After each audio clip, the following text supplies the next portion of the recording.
নমস্কাৰ, মই Abdul sigma tutor in এছএমএছলৈ সকলোকে স্বাগতম জনালোঁ।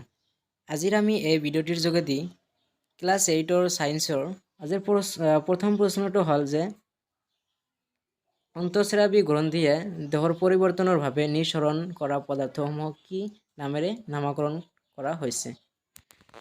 ইয়াৰ উত্তৰ হ'ব হৰম'ন। অন্তঃস্ৰাৱী গ্ৰন্থিয়ে দেহৰ পৰিৱৰ্তনৰ বাবে নিঃসৰণ কৰা পদাৰ্থসমূহক হৰম'ন নামেৰে নামকৰণ কৰা হৈছে। তাৰপিছত দ্বিতীয় নম্বৰ প্ৰশ্ন চোৱা যে কৈশোৰকালৰ সংজ্ঞা দিয়া। কৈশোৰকালনো কি সেইটো সংজ্ঞা দিব কৈছে। ইয়াৰ উত্তৰ হ'ব যে জীৱনৰ যিটো কালৰ শাৰীৰিক পৰিৱৰ্তন হয় প্ৰজনন প্ৰাপ্ত হয় সেই কালছোৱাকে কৈশোৰকাল বোলে। 3 নম্বৰ প্ৰশ্ন মাহেকীয়া ঋতুচক্ৰ কি ব্যাখ্যা কৰা। মাহেকীয়া ঋতুচক্ৰ কি ব্যাখ্যা কৰিবলৈ কৈছে। ইয়াৰ উত্তৰ হ'ব যে যদি ডিম্ব নিঃশেষিত নহয় তেতিয়া ডিম্বকৰ পৰা ওলোৱা ডিম্বাণু জৰায়ুৰ ডাঠ আৱৰণ আৰু ৰক্তনলিকাৰে সৈতে বাহিৰলৈ ওলাই আহে। ইয়াৰ ফলত মহিলাৰ ৰক্তক্ষৰণ হয় আৰু ইয়াকে মাহেকীয়া ঋতুচক্ৰ বোলে। 28ৰ পৰা 30 দিনৰ ভিতৰত এবাৰ মাহেকীয়া ঋতুচক্ৰ হয়। প্ৰথম ঋতুচক্ৰ প্ৰাপ্তবয়স্ক প্ৰাপ্তিৰ সময়ত হয়। দায়িত্ব কাটি দিবা। প্ৰাপ্তবয়স্ক যেতিয়া হয় মানুহ এজনৰ ছোৱালী এজনৰ তেতিয়াহে এই ঋতুচক্ৰ দেখা পোৱা যায়। আৰু চোৱা যে ইয়াক পুষ্পিতা হোৱা বুলি কোৱা হয়। আৰম্ভণিতে মাহেকীয়া ঋতুচক্ৰ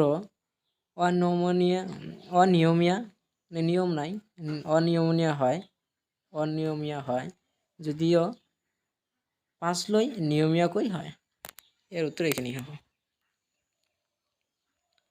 তাৰপিছত চোৱা 4 নম্বৰ প্ৰশ্ন যে প্ৰজনন ক্ষমতা প্ৰাপ্তিৰ সময়ত হোৱা দেহৰ পৰিৱৰ্তনসমূহৰ তালিকা কৰা। প্ৰজনন ক্ষমতা প্ৰাপ্তিৰ সময়ত হোৱা দেহৰ পৰিৱৰ্তনসমূহৰ সমূহৰ তালিকা প্ৰস্তুত কৰিবলৈ কৈছে। 1 নম্বৰত যে ল'ৰা ছোৱালীয়ে প্ৰজনন ক্ষমতা লাভ কৰে। 2 নম্বৰত চোৱা যে শৰীৰৰ উচ্চতা বৃদ্ধি পায়। তাৰপিছত শাৰীৰিক পৰিৱৰ্তন হয়। ল'ৰাৰ মাত গলগলীয়া হয়। চৰ্মগ্ৰন্থি আৰু তৈলগ্ৰন্থিৰ নিঃসৰণ বৃদ্ধি পায়। যৌনাংগৰ বিকাশ হয়। মানসিক জ্ঞান বৃদ্ধি আৰু চিন্তা চৰ্চাৰ বিকাশ হয়। ইয়াৰ উত্তৰ এইখিনি হ'ব। তাৰপিছত 6 নম্বৰ চোৱা যে জৈন হৰম'ন কি? জৈন হৰম'ন কি? এইবোৰক কিয় এনে নাম দিয়া হ'ল? এই হৰম'নবোৰৰ কাৰ্য বৰ্ণনা কৰা। যৌন হৰম'ন কি? ইয়াৰ উত্তৰ হ'ল যে অণ্ডকোষ আৰু ডিম্বকে ক্ষৰণ কৰা হৰম'নক যৌন হৰম'ন বোলে। কি কৈছে যে অণ্ডকোষ আৰু ডিম্বককে ক্ষৰণ কৰা হৰম'নক যৌন হৰম'ন বোলে। তাৰপিছত চোৱা যে পুৰুষৰ ক্ষেত্ৰত অণ্ডকোষে টেষ্টষ্টেৰন হৰম'ন আৰু মহিলাৰ ক্ষেত্ৰত ডিম্বকে এষ্ট্ৰজেন হৰম'ন নিঃসৰণ কৰে। সেইবাবে ইহঁতক যৌন হৰম'ন বোলা হয়। টেষ্টষ্টেৰন হৰম'নৰ বাবে ল'ৰাৰ মুখমণ্ডলত দাঢ়ি আৰু গোফ গজে। কান্ধৰ আকাৰ ডাঙৰ হয়। বুকুত নোম গজে।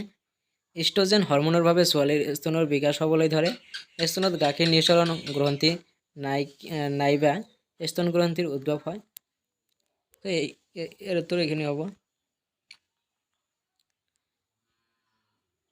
তাৰপিছত চোৱা 7 নম্বৰত কি কৈছে যে উপযুক্ত উক্তি বাছি উলিওৱা।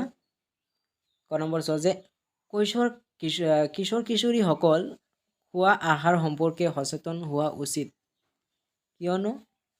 ইয়াত 4টা অপশ্যন দিয়া আছে। ইয়াৰ ভিতৰত কোনটো শুদ্ধ হ'ব সেইটো বাছি উলিয়াবলৈ কৈছে। 1 নম্বৰত দিয়া আছে যে উপযুক্ত খাদ্যই মগজুৰ বিকাশত সহায় কৰে। এইটো আমাৰ নহ'ব, এইটো শুদ্ধ নহয়।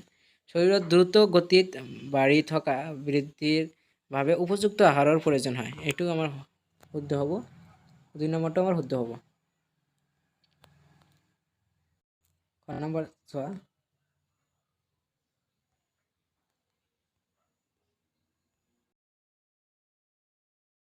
যে মহিলাৰ প্ৰজনন খ নম্বৰটো চোৱা যে মহিলাৰ প্ৰজনন বয়স আৰম্ভ হয় তেতিয়া। ইয়াৰ উত্তৰটো হ'ব 2 নম্বৰ যেতিয়া স্তনৰ বিকাশ হয়।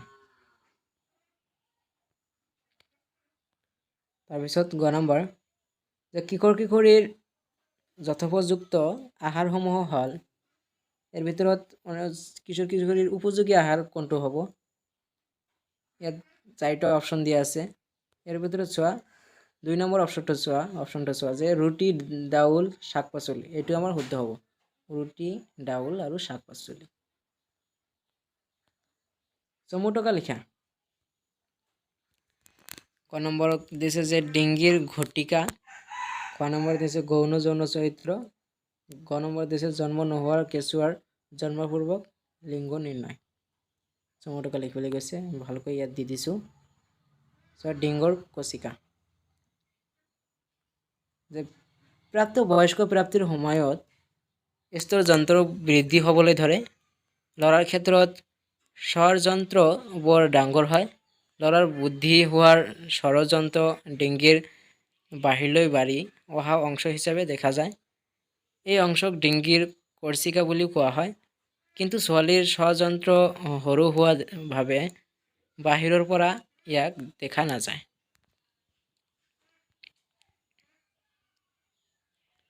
খ নম্বৰ চোৱা গৌণ যৌন চৰিত্ৰ।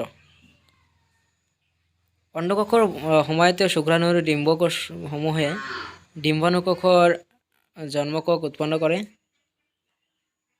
প্ৰাপ্ত বয়স্ক প্ৰাপ্তিৰ সময়ত ছোৱালীৰ স্তন বিকশিত হ'বলৈ ধৰে আৰু ল'ৰাৰ মুখমণ্ডলত দাঢ়ি আৰু গোপ গজে। এই লক্ষণসমূহে যিহেতু ল'ৰা আৰু ছোৱালীৰ মাজত পাৰ্থক্য নিৰ্ধাৰণ কৰে, সেয়েহে ইয়াক গৌণ যৌন চৰিত্ৰ বুলি কোৱা হয়। ল'ৰাৰ বুকু অংশত নোম গজা ল'ৰা আৰু ছোৱালীৰ উভয়ৰে গুপ্তাংগত নোম গজে। ইয়াৰ উত্তৰ এইখিনি হ'ব। আজিৰ শেষৰটো প্ৰশ্ন যে গ নম্বৰ যে জন্ম নোহোৱা কেঁচুৱাৰ লিংগ নিৰ্ণয়। জন্ম নোহোৱা কেঁচুৱাৰ লিংগ নিৰ্ণয়, এইটো চমু টকা এইখিনি আমাৰ উত্তৰ। আমি কৈ দি আছোঁ যে জন্ম নোহোৱা কেঁচুৱাৰ লিংগ নিৰ্ণয় নিষক্ত ডিম্বাণু আৰু জনন কোষেই কেঁচুৱাটোৰ লিংগ কি হয় সেইবোৰ নিৰ্দেশনা দিয়ে।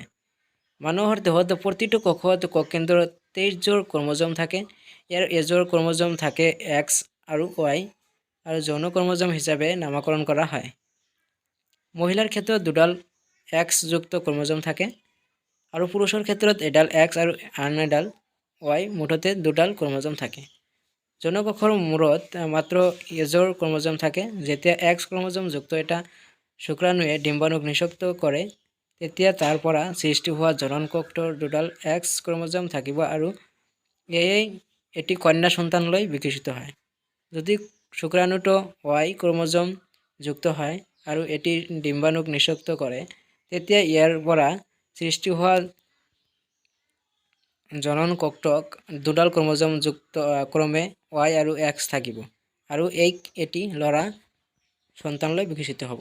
বন্ধুসকল, আজিৰ প্ৰশ্ন ইমানখিনি আছিল। যদি ভিডিঅ'টো ভাল লাগে তেনেহ'লে লাইক কৰিবা আৰু শ্বেয়াৰ কৰিবা তোমাৰ বন্ধু বান্ধৱসকলৰ মাজত আৰু চেনেলটো ছাবস্ক্ৰাইব কৰিবা। ধন্যবাদ। আজি ইমানখিনি, আজিৰ কাৰণে টাটা, বাই বাই।